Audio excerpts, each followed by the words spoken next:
most of my content is college sports. Yeah. You're a former Division I athlete. Yeah.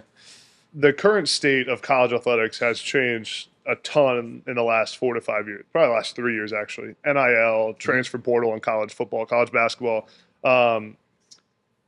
For college athletes watching this, even high school athletes, what's something that if you could go back and you had NIL when you were playing, or you could build your brand back then, what's something that you would do that, an advice that you would give anyone looking to do it now when it comes to maximizing your name, image, and likeness, building your brand on social media, content creation? What advice would you give athletes? Yeah. I mean, I would definitely build a personal brand.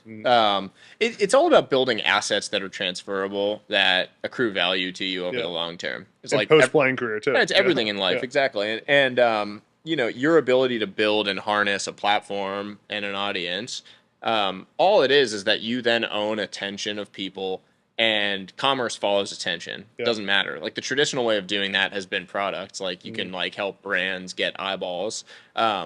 More untraditional ways are the things I'm talking about, of like you're building a business that is leveraging it at a higher level and in a slightly different way, where you're not having to post brands and products and things that you're selling all the time. You're like, there's services and there's things that are kind of higher ticket and generating income while you're not posting. But all of that relies on you building your personal brand and having sort of the attention of people. And you have a unique opportunity to do that while you're in college. And you don't actually have to be the star player to do it, which is pretty amazing. I've seen a lot of players, like obviously the star players will do well. They'll garner tons of eyeballs because they're performing on the field. But if you have a little niche or something that's interesting or unique about you, and you're able to sort of leverage the fact that you're in this position as an athlete to drive new eyes that you otherwise might find challenging to do, it's a really, really good opportunity for these athletes. But I think the biggest thing I would encourage them is to think creatively and think differently about how to harvest value from this opportunity. Because brand deals are the obvious one, and it's like what everyone wants to go to, because someone will hand you like $5,000 to go post an ad for some shampoo company on your Instagram or whatever. But that's going to pay you today. That's not what I want, actually. I like a few $1,000s today. Great, whatever. I'd probably go blow it on something stupid. I go buy the Apple Vision Pro, and there it's gone. And not to mention after taxes and all these other things.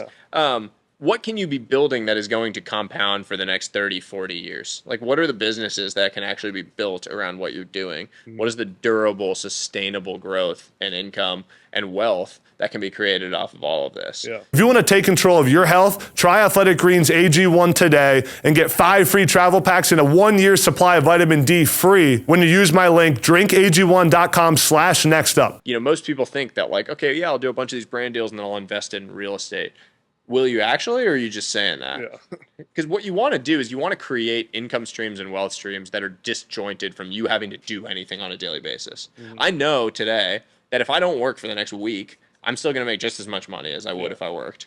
I mean, my work is it's driving growth, but my work is not driving the existing income base from these companies. It's driving new clients and new things, but it's not driving the existing base. And that's a powerful thing. It's like an amazing feeling of security that gets created by creating these income and wealth streams that are dislocated from you having to do something on a daily basis. That's leverage. Like, that's real.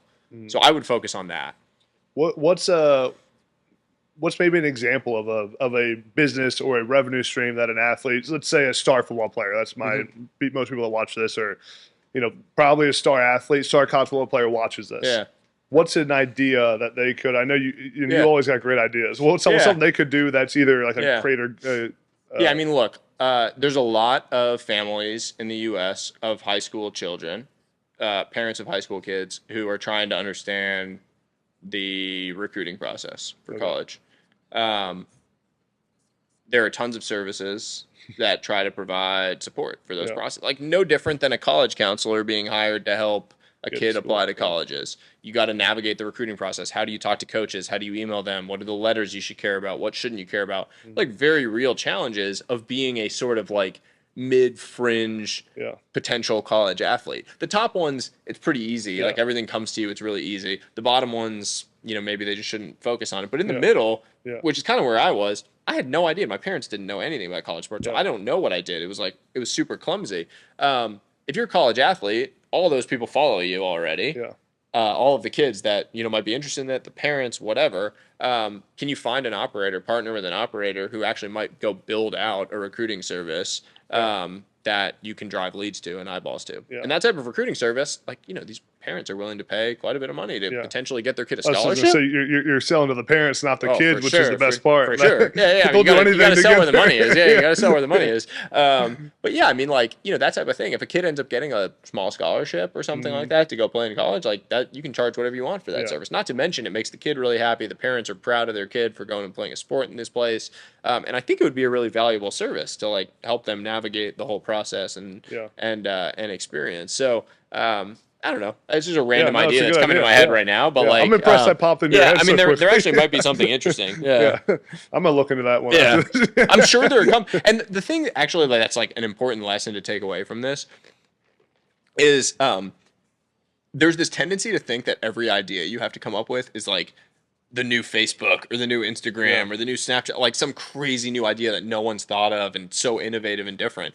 And like, that's mostly bullshit. Yeah. The vast majority of businesses, they already exist, and that's okay. You can still make a ton of money doing them. Like, there's plenty of, like web design businesses that are doing like websites and stuff. There's probably tens of thousands of them in the U.S. But we started one, and it still did $250,000 of revenue in the first 2 months. Yeah. Like, it doesn't matter. There's an infinite amount of possibility out there. It's just executing and going out and capturing it. So you don't need the idea. Like, if someone thinks of starting this and they go and look it up and they're like, oh no, this already exists. 20 of them. Yeah, I guarantee this exists because I came up with it in 2 seconds, so I know that other people have thought of it. That there's money to be made in it, and if there's money to be made in something, we live in a free market economy. Someone is making money in it, which is an amazing thing about capitalism. But that doesn't mean you shouldn't do it and that you can't find clients for it. Yeah, no, so true. And it doesn't have to be that big for it to be impactful, by the way. Like, these businesses, they don't require startup capital, so you don't have to invest in them to start. Usually you can start for zero.